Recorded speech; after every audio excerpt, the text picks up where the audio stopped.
silloin, siellä soi viimeinen pasuna. 7. pasunan soitto tulee välittömästi tämän jälkeen. Ja sen jälkeen kerrotaan tosiaan, Herra on ottanut kuninkuuden ja niin edespäin. Ja seurakunnan ylösottohan on viimeisen pasunan soitossa.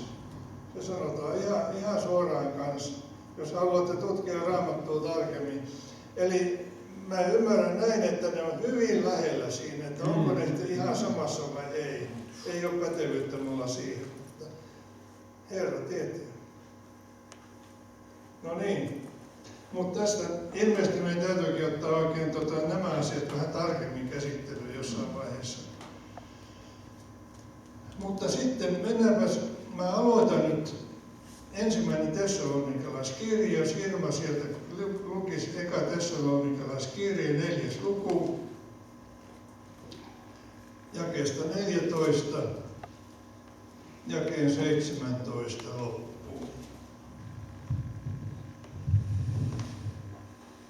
Sillä jos me uskomme, että Jeesus on kuollut ja noussut ylös, niin samoin on Jumala Jeesuksen kautta myös tuova pois nukkuneet esiin yhdessä hänen kanssaan.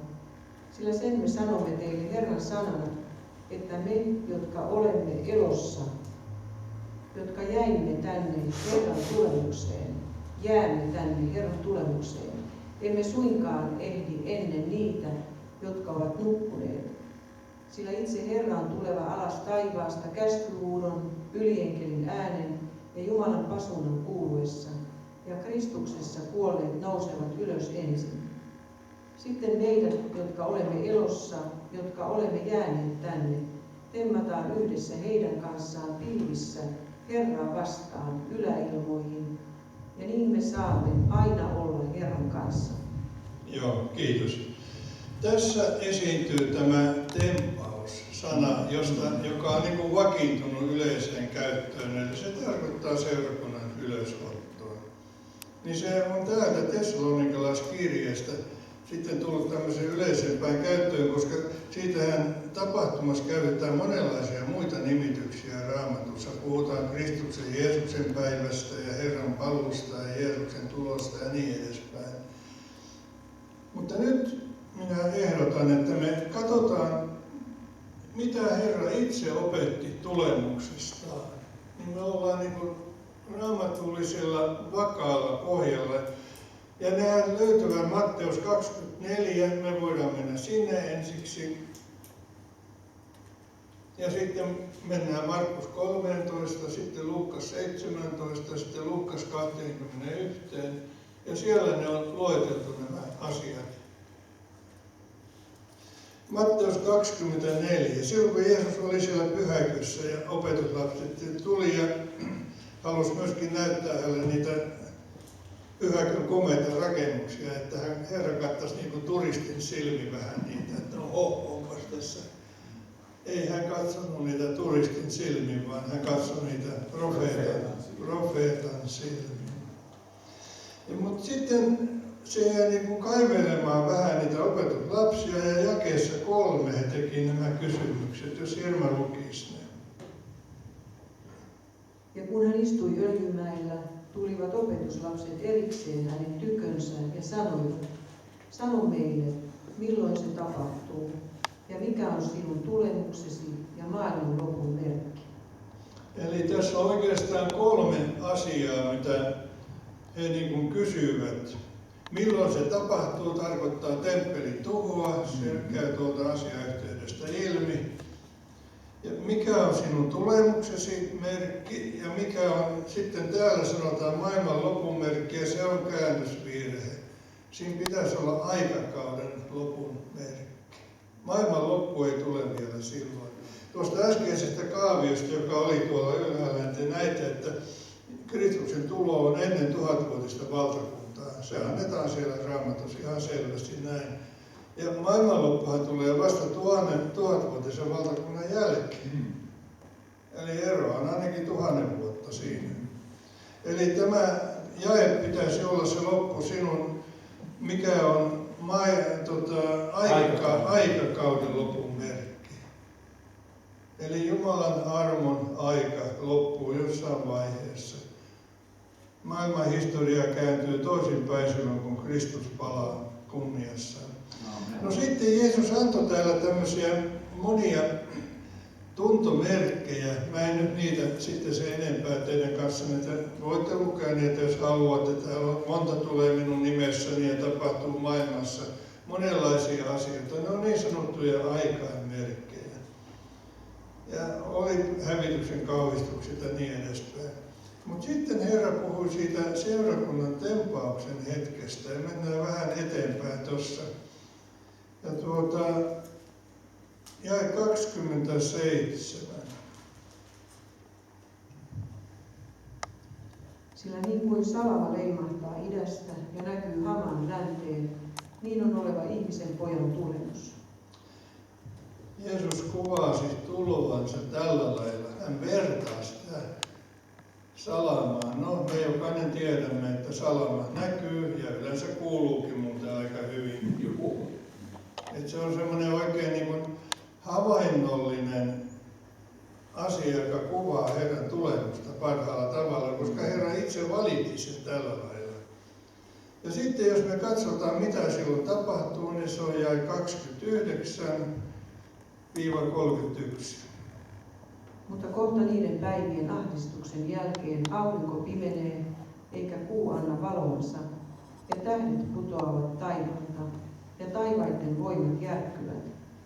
Ja silloin ihmisen pojan merkki näkyy taivaalla, ja silloin kaikki maan sukukunnat parkuvat, ja he näkevät ihmisen pojan tulevan taivaan pilvien päällä suurella voimalla ja kirkkaudella. Ja hän lähettää enkelinsä suuren pasuunan pauhatessa, ja he kokoavat hänen valittuunsa 4 ilmalta, taivasten ääristä hamaan toisiin ääriin. Tässä on siis kysymys hänen valituistaan, hänen omistaan, Jeesuksen omien hakemisesta, eli seurakunnan tempauksen. Kai ollaan ihan samaa mieltä siinä. Ja ennen sitä on siis olemassa noin ahdistuksen aika, ja sitten kerrotaan, että taivaalla tapahtuu tiettyjä merkkejä, aurinko menee mustaksi ja niin edespäin. Nämä voidaan selittää tietenkin myöskin vertauskuvallisesti ja kuvannollisesti, ja niin moni on tehnytkin. Mun mielestäni Raamatun sana pitää lähteä liikkeelle siitä, että se tarkoittaa sitä, mitä se sanoo.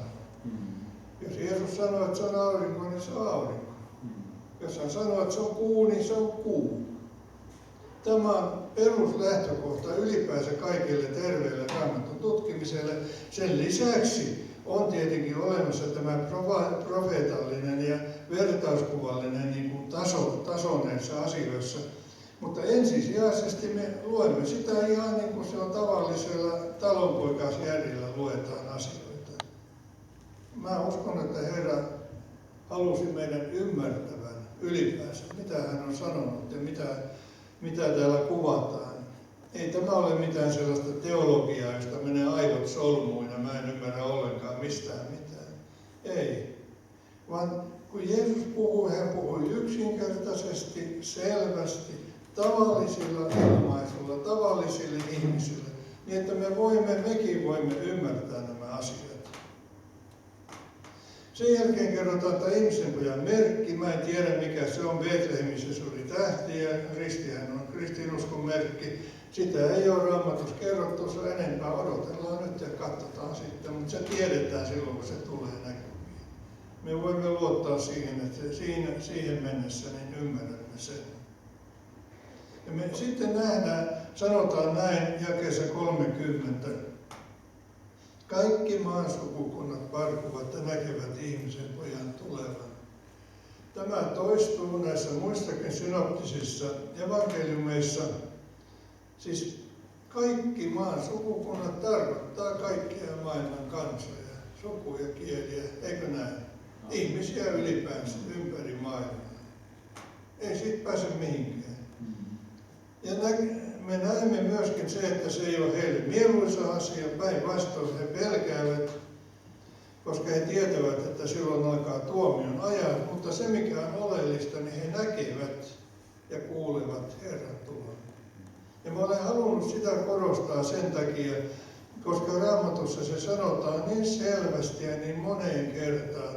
Mä itse aikana ihmettelin, että onko semmoinen salainen seurakunnan noutaminen, niin kuin onko se oikein ja niin edespäin. Ja sitten kun lähti tutkimaan sanaa, ja jos minä uskon sen, mitä on kirjoitettu, niin se on näkyvää julkinen asia.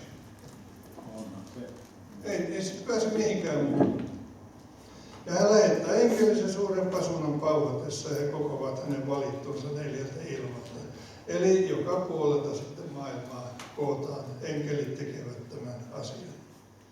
Tämä on seurakunnan tempaus. Tässä on ne asiat, perusasiat, mitä silloin tapahtuu. Mutta mennäänpä eteenpäin. Mennään Markus 13. Minusta on hirveän terveellistä joskus lukea nämä peräkkäin ja rinnakkain näitä asioita. Ja usein on näin, että sitten jossain toisessa evankeliumissa käy joku muu detalji ilmi, joka valaisee lisää sitä asiaa. Perusasiat on ihan samat. Ja täällä kerrotaan taas sotien melskeistä ja monenlaisista asioista ennen sitä luvussa 13. Ja kerrotaan, että joudutaan myöskin vainotuiksi ja oikeuksien eteen Herran nimen tähden, mutta voitaisiin lukea sitten niin ja sitten Herra sanoo vielä, että evankeliumi saarnataan kaikille kansoille. Eli se on julistettu ympäri maailmaa evankeliumi. Se on eräs sellainen suuri ajanmerkki. Sitten kerrotaan jopa näin, että te joudutte kaikkein vihattaviksi minun nimeni tähden, mutta joka vahvana pysyy loppuun asti, se pelastuu. Sitten on tämä hävityksen kauhistus. Täällä kuvataan sitä Jerusalemin hävitystäkin välillä. Mutta sitten kerrotaan näistä vääristä kristuksista, joita nousee ja vääriä profeetteja tulee. Jakeesta 24 sitten tapahtuu tämä seurakunnan tempaus taas, jakeeseen 27 se loppu. Mutta niinä päivinä sen ahdistuksen jälkeen aurinko pimenee eikä kuu anna valoansa, ja tähdet putoilevat taivaalta, ja voimat, jotka taivaassa ovat, järkkyvät. Ja silloin he näkevät ihmisen pojan tulevan pilvissä suurella voimalla ja kirkkaudella. Ja silloin hän lähettää enkelinsä ja kokoaa valittunsa 4 ilmalta, maan äärestä hamaan taivaan ääreen.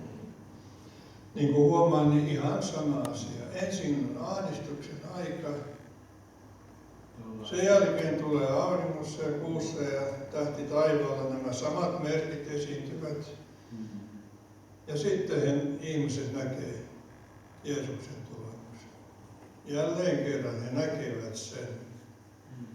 Ja sitten enkelit ryhtyvät hommiin ja kokoavat hänen valittunsa. Minusta tämä on niin äärimmäisen selvää ja äärimmäisen yksinkertaista, jos me uskomme, mitä Raamattuun on kirjoitettu. Ei tässä ole mitään sekavaa. Sitä on vain sekoitettu näitä asioita. Jos me lähdetään kuvaamaan näitä asioita vertauskuvallisesti, että jos tähdet putoilevat, niin mitä ne onkaan, tai jos aurinko on sitä, jos onkin jotakin muuta ja niin edespäin, niin mehän eksytään ihan viidakkoon heti, koska mielipiteet on erilaisia, näkemykset on erilaisia. Yksi on varma yhdestä ja toinen toisesta. Ja siitähän se sotku muuten on tullutkin näissä selvissä asioissa, valitettavasti. Mutta se, mikä tässä on sitten tärkeää, jos sä luet näitä Raamatun paikkoja sekä ennen ja jälkeen, niin se, minkä Herra toistaa vähän väliä, niin valvokaa. Olkaa niiden kaltaisia, jotka Herransa odottavat. Täällä sanotaan vaikka jae 35. Valvokaa siis sillä, että tiedän milloin talon Herra tulee. Iltamyöhällä vai yösydännä vai kukonlaulun aikaan vai varhain aamulla. Näin. Vilkaistaanpa sitten Luukkas 17. Siellä on jonkun verran tästä asiasta myöskin, Herran tulemuksesta. Ja siellä hän sanoo jae 24, toistuu tämä sama asia, sä voit se Irma lukea. Sillä niin kuin salaman leimaus loistaa taivaan äärestä taivaan ääreen, niin on ihmisen poika päivänsä oleva. Joo. Taas tämä on niin kuin tämä salaman leimaus. Näin tätä asiaa kuvataan. Sitten kerrotaan, että maailman meno oli niin kuin Lootin päivinä oli tai niin kuin oli Noan päivinä. Eli maailma ei niin kuin ole valmistautunut asioihin. Mennäänpä sitten Luukkas 21. Ja siellähän Herra käy taas läpi tässä luvussa aika tarkkaan tätä tulemusta. Ja jakeesta 8 se alkaa taas, katsokaa ettei teitä eksytetä. Eli eksytykset on myöskin yksi sellainen selvä tuntomerkki aikana ennen Herran tuloa. Ja tämä koskee meitä myöskin. Pidetään varamme, tutkitaan Jumalan sanaa ahkerasti ja niin edespäin. Eikä meidän tarvitse säikähtää. Tämä kerrotaan, että tulee suuria maanjäristyksiä ja ruttoja ja nälänhätää. Kaikkea tätä on maailmassa aina ollut, mutta ennen Herran tulemusta nämä ovat tämmöisiä aivan erityisiä merkkejä. Ne tapahtuvat ihmiskunnan julkeuden ja synnin takia. Eihän niitä muuten tulisi. Mutta sitten, tämä onkin niin hyvä, että otapas jakeesta 13 jakeeseen 15. Nämä on niin jotenkin ihanat jakeet. Ja näin te joudutte todistamaan. Pankaa siis sydämellenne, ettette edeltäpäin huolehdi, miten te vastaatte puolestanne. Sillä minä annan teille suun ja viisauden, jota vastaan eivät ketkään teidän vastustajanne kykene asettumaan tai väittämään. Sehän on niin kovin inhimillistä meidän huolehtia ja jännittää etukäteen. Ei kai kukaan ole siitä täysin vapaa. Kyllähän Herra meitä opettaa sitten hiljalleen, että oppisimme luottamaan häneen ja ehkä me jotain opimmekin joskus, en tiedä. Mutta on niin jotenkin lohdullinen, että älkää huolehtiko etukäteen. Minä annan teille sitten silloin kun tarvitaan ja mitä tarvitaan. Ja sitten todetaan, että kestäväisyydellä te voitatte omaksenne elämän. Amen. Sitten jakeesta 20 niin kerrotaan tästä Jerusalemin tuhosta. Tämä on ehkä se on syytä, koska tämä on semmoinen suuri ajan merkki on tämä Israel. 20-24. Mutta kun te näette Jerusalemin sotajoukkojen ympäröimänä, silloin tietäkää, että sen hävitys on lähellä. Silloin ne, jotka Juudeassa ovat, paetkoot vuorille, ja jotka ovat kaupungissa, lähtekööt sieltä pois. Ja jotka maalla ovat, älkööt sinne menköön. Sillä ne ovat koston päiviä, että kaikki täyttyisi, mikä kirjoitettu on. Voi raskaita ja imettäväisiä niinä päivinä, sillä suuri hätä on oleva maan päällä ja viha tätä kansaa vastaan. Ja he kaatuvat miekan terään, heidät viedään vangeiksi kaikkien kansojen sekaan, ja Jerusalem on oleva pakanain talvettavana, kunnes pakanain ajat täyttyvät.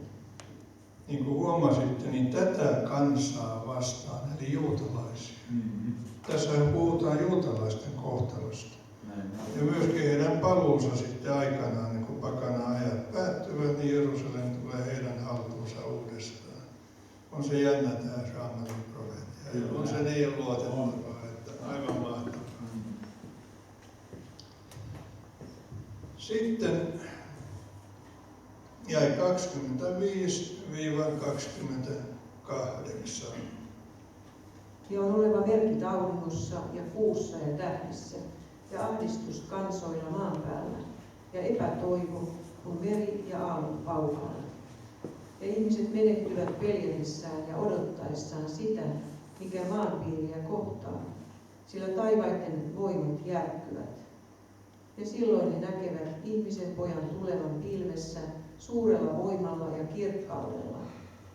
Mutta kun nämä alkavat tapahtua, niin rohkaiskaa itsenne ja nostakaa päänne, sillä teidän vapautuksenne on lähellä. Niin, rohkaiskaa itsenne ja nostakaa päänne. Vapautus on lähellä. Aamen. Halleluja. Tässä taas samat asiat. Huomasitte, merkit on taivaalla tuolla ja ihmiset näkevät, kuinka Jeesus tulee ja niin edespäin.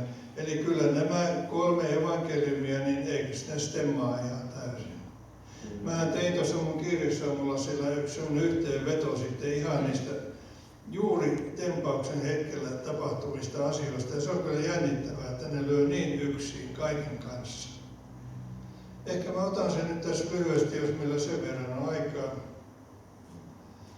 Mennäänpäs mä hyppään sen verran tuohon Ilmestyskirjan 6. luvuun. Ei nyt oteta niin kaavioita esille, kun sä oot majoittunut sinne, saat istua rauhassa. Mennään Ilmestyskirjan 6. lukuun.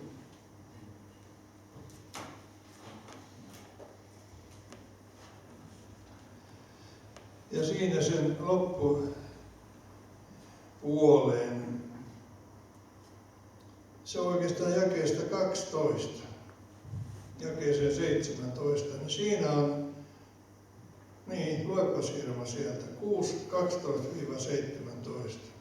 Ja minä näin, kuinka Karitsa avasi 6. sinelin, ja tuli suuri maanjäristys, ja aurinko meni mustaksi, niin kuin karvainen säkkipuku, ja kuu muuttui kokonaan kuin vereksi.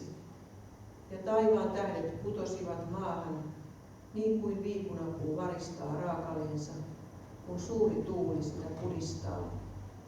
Ja taivas väistyi pois, niin kuin kirja, joka kääritään kokoon. Ja kaikki vuoret ja saaret siirtyivät sijoiltansa. Ja maan kuninkaat ja ylimykset ja sotapäälliköt ja rikkaat ja väkevät ja kaikki orjat ja vapaat kätkeytyivät luoliin ja vuorten rotkoihin. Ja sanoivat vuorille ja kallioille, langetkaa meidän päällemme ja kätkekää meidät hänen kasvoiltansa, joka valtaistuimella istuu, ja Karitsan vihalta. Sillä heidän vihansa suuri päivä on tullut, ja kuka voi kestää? Tuossa alussa oli siis ihan samoja asioita kuin mitä Jeesus kuvasi välittömästi ennen seurakunnan tempausta, eli tulemusta. Siellä esiintyy aurinko ja kuu ja tähdet ja kaikki nämä merkit, niissä täsmälleen samat asiat. Mä jäin miettimään sitä aikanaan, ihmettelemään sitä, että hyvänen aika, toistuuko se moneen kertaan vai kuvaako se samaa asiaa? Sitä yhtä ja samaa asiaa, eli Herran tulemusta. Ja tuossa mun kaaviossa niin se käy kyllä ilmi sitten se, että mä oon kyllä tullut siihen tulokseen, että se kuvaa täsmälleen samaa asiaa. Samaa historian hetkeä. Ja jälleen kerran me huomataan, että ihmiset näkevät tämän, pyrkivät kyllä piiloon, eivät Herralta pyydä apua, vaan koittavat mennä luoliin tai minne koittavatkaan. Sitten he tietävät, että nyt alkaa heidän vihansa suuri päivä. Eli ihmiskunta tajuaa, että nyt on tosi kyseessä. Jumala on Jumala ja nyt tulee käymään huonosti, koska ei ole parannusta tehty. Just tämä asia, mitä me nyt tässä luettiin, tämä on siis 6. luvussa ja tämä on tämä 6. sinetti. Jos tämä todella on niin kuin välittömästi ennen Herran tuloa, eli seurakunnan tempausta, niin kuin se on tuossa Mattauksessa ja Markuksessa ja Luukkaassa, niin silloin kaiken logiikan mukaan niin Ilmestyskirjan 7. luvussa pitäisi olla seurakunnan tempaus, eikö näin? Ylösotto. Sitähän ei siellä kerrota, mutta se kerrotaan kyllä jotakin. Jakeen